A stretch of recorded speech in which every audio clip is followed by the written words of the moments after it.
If you've ever worked on a narrative feature film or a TV show, you've probably heard the term M&E thrown around. M&E stands for music and effects, and it is a separate audio deliverable that covers foreign dubbing. So what happens is, let's say a feature is shot in the United States, it's mixed, there's English language in it, but it needs to be dubbed in German, Spanish, Portuguese. So the M&E is a composite mix of everything except for the spoken English.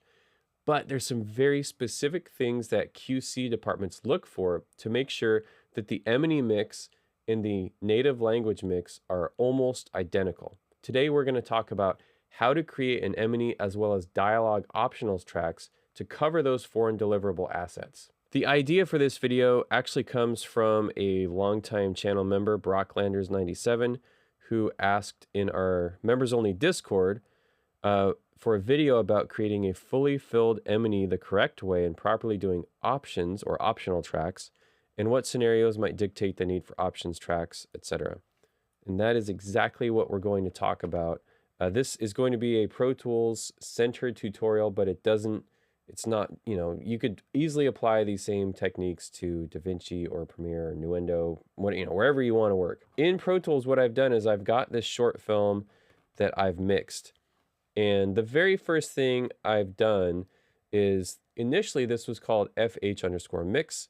So what I've done is I've gone File, Save Session As, and I've labeled it as the M&E. It's very important to do this for a couple reasons. The first is the mix is done, and you do the M&E after the mix. So after the mix is approved, you usually budget a day or a day and a half or maybe 2 days for the M&E mix. But all the creative decisions have been made, levels and content and all that. So you don't want your M&E mix decisions to change the creative intent of the original language mix. Saving a copy of it makes it to where you can mess with stuff. We'll be clipping things out of the dialogue, all in the name of creating a separate mix that equals the original language mix as closely as possible. But we don't want to touch the English mix. We just want to do this for the M&E. So that's the first thing, is create a copy of your mix, has all your automation, and you can start tweaking some things to easily create an M&E. Now, we do need to define a fully filled M&E versus just kind of a dialogue mute M&E. And this is already done. I did this so I could kind of show you guys the process for creating a fully filled M&E. But if you are starting from, just a standard mix session and you haven't budgeted for a fully filled M&E, you are going to have to clip a lot of sound out of the production sound, footsteps, prop movement, that kind of thing. But you're also maybe going to have to record some Foley. And that's why it's important to know if a fully filled M&E is required before you start audio post, so that you can properly budget for it. Because a Foley team, they can be really expensive, and you need to have that line item on your budget. If you don't have that amount of money, which a lot of indie films unfortunately do not, then you're going to be relying on your sound editors to pull PFX from the dialogue and hand cut things like footsteps, prop sounds, to fill in where it's not there. So just kind of to show you how I have this set up, the deliverables for our M&E are going to be a 5.1 M&E, a stereo M&E, and then a 5.1 dialogue optionals track. I do have the stereo and 5.1 mix in my session, so I can reference them to make sure that all the work I'm doing on the M&E is representative of the director's vision in the print master or native language, main mix. So I guess we should talk about what a dialogue optionals track is as well.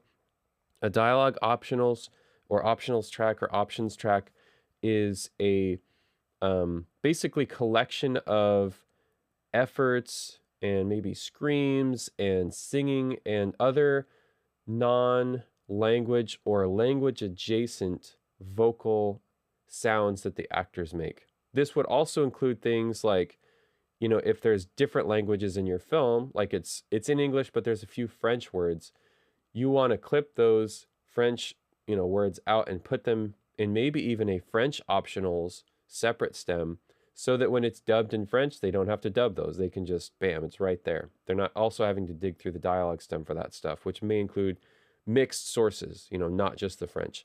Dialogue optionals are also great for loop group. You know, you have 4 to 7 people come in and record walla sounds. Those are great to put in optionals because they might not want to do them. Basically, the optionals is a bucket for sounds that may not need or want to be dubbed. The way I like to make an optionals track is first I'll mute all the clips on my dialogue tracks. You can see all these gray ones, and voiceover and ADR and FUTs and all that, so that I'm starting with nothing. And then kind of the way I like to do it, I've already done this, but I'll use the dialogue print stem. And what I'll do is I'll just highlight it and I'll do Shift Option 3.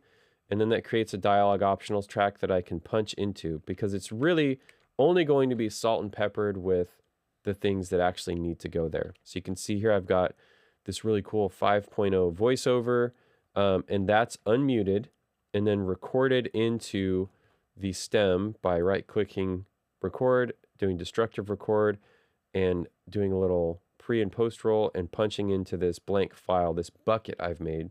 So I've got voiceover. The other thing I've got is there's a fight scene here with some efforts. So I've included those in the optional stem because they may not want to dub the efforts. You know, they're just grunts and stuff. So anything that you think is maybe questionable for they might not want to dub it, put it in your optionals. And that's why muting your dialogue clips on your timeline and using the dialogue stem routing that's already in your session for this M&E optionals is a great way to go, because you're not having to add a bunch more bussing, and it's a quarantine session, so it's not going to mess up anything else. So I've muted, you know, grayed out all the clips, and then I've unmuted the parts where, like, these are efforts, and then there's some voiceover here, and some ADR efforts. So it's a mix of all different types of tracks that are just going to the optional stem.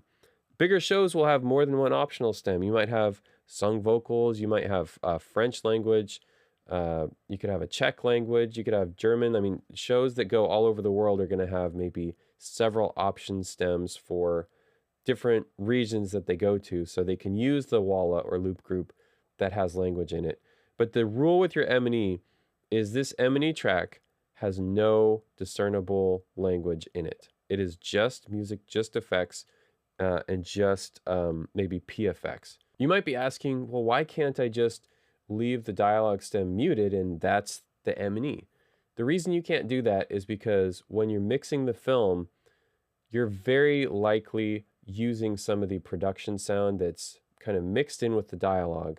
Things like footsteps, prop movement, even ambient sound or car buys. If it's filmed on location, those sounds are on your dialogue tracks, and they may not be on your sound effects and Foley tracks. I'll show you what I mean. So in this session, you know, I've got some Foley here, some footsteps, but I also in the dialogue have footsteps in here. I can see like the transient noise here.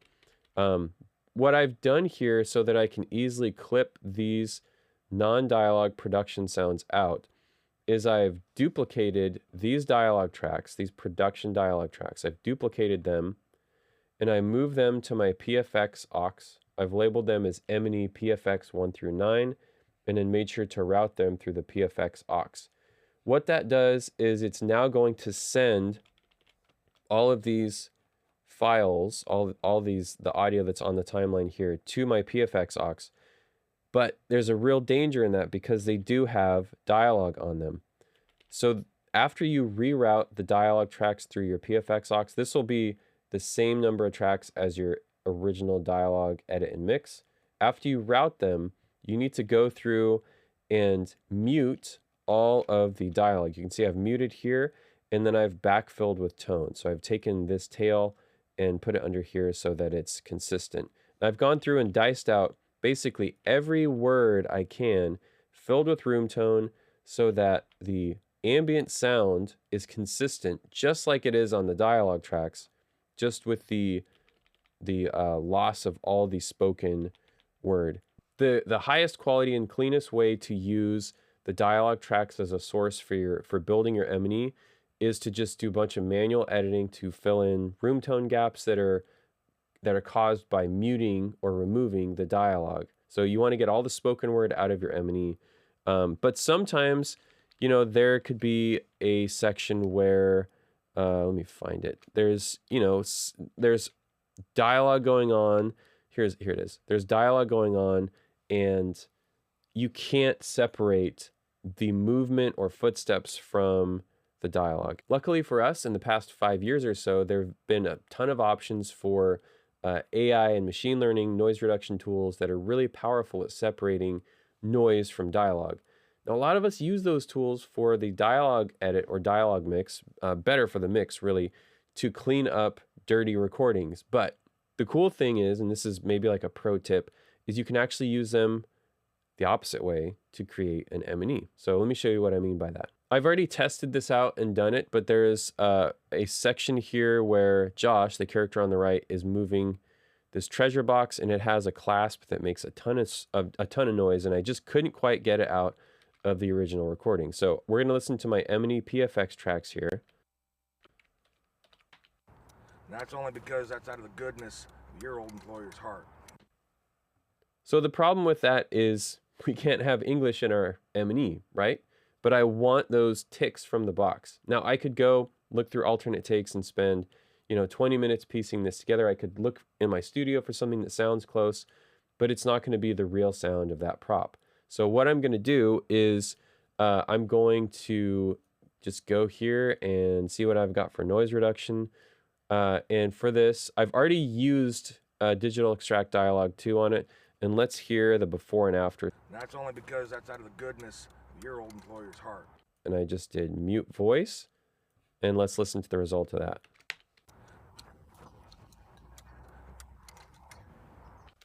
Now I can hear a little bit of artifacting, actually quite a bit of artifacting in that, which happens when you completely remove the voice from something. But if you play all the tracks together, you're not going to hear that. Let's take a listen to that.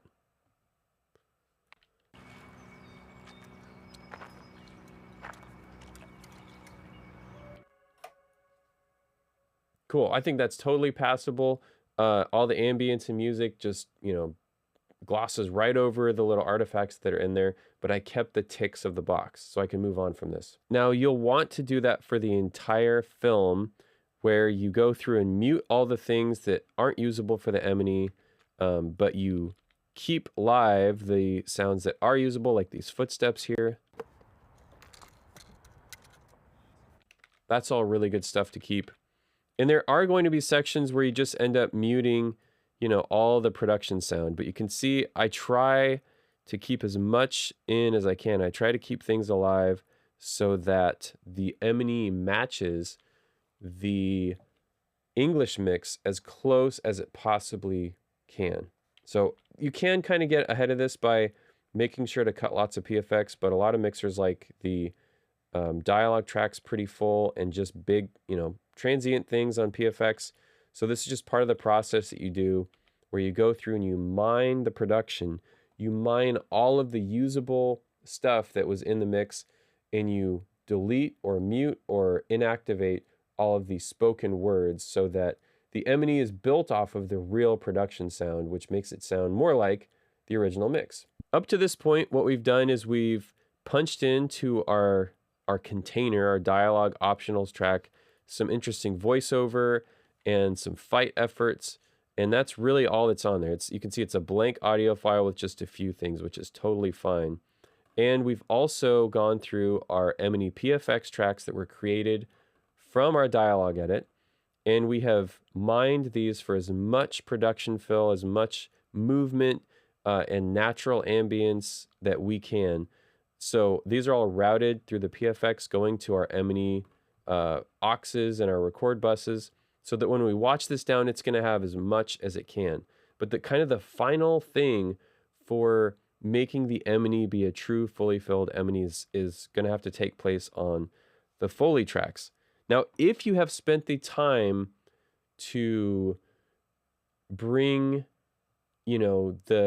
the production effects out of the dialogue tracks, if you've taken the time to go through and dice those out, you don't have to do as much on the Foley tracks, which for me is great, because as much as I love Foley and I love Foley artists, it's not the real sound. The real sound is what happened on set when they recorded it. But if you have a lot of ADR, or the production is too noisy to clip things out of, what you have to do is go into your Foley tracks and bring them up so you really start to feel them in the mix.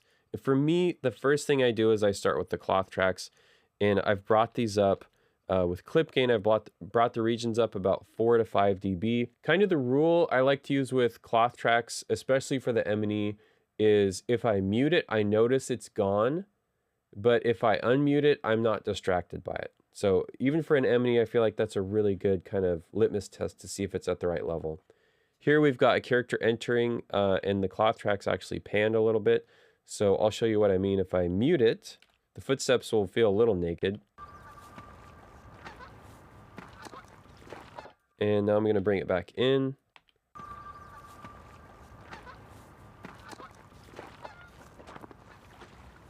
So it just adds a nice texture, and you usually end up using the cloth track a little more for ADR sections.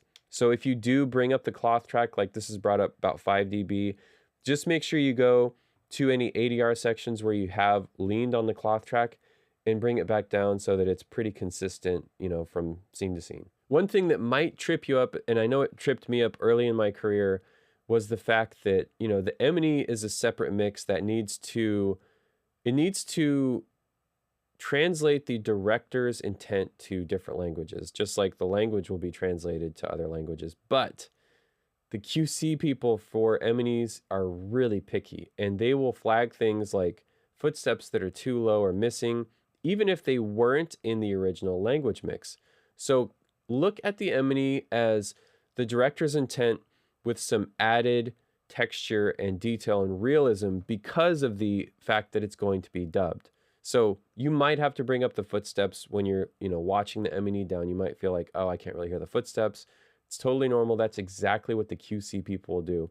So even if you do have to push the boundaries a little bit of what is considered real or director's intent, just make sure that when you're done with the M&E, that the intent of the director is consistent from the original language to the M&E, but also that you've maybe amplified some of the detail in the Foley a little bit, and you've trimmed out enough of the production sound from the dialogue to where the mixes are a one-to-one, just minus the original language. That's the goal. At this point, I'm going to lay back the M&E, the stereo and 5.1 M&E. I've already punched in the optionals. I've actually already done this once, but I'm going to double check it just to make sure. And what I'll do is at the end of this video, after I sign off, I'm going to let you guys watch the fully filled M&E for this short film, which is about 6 minutes long, so you can hear what it sounds like, and you can even go back and compare it to the mix video that I have on my channel. So thank you guys so much for watching. If you have any questions about M&Es or deliverables or anything else, just leave a comment. I'll do my very best to get to those. And if you're interested in learning more about audio post, I've got courses on my website, and you can join the channel as a member and get access to our Discord, where, you know, we've got over 200 people that'll answer questions for you. So thank you guys so much. I'll see you on the next video.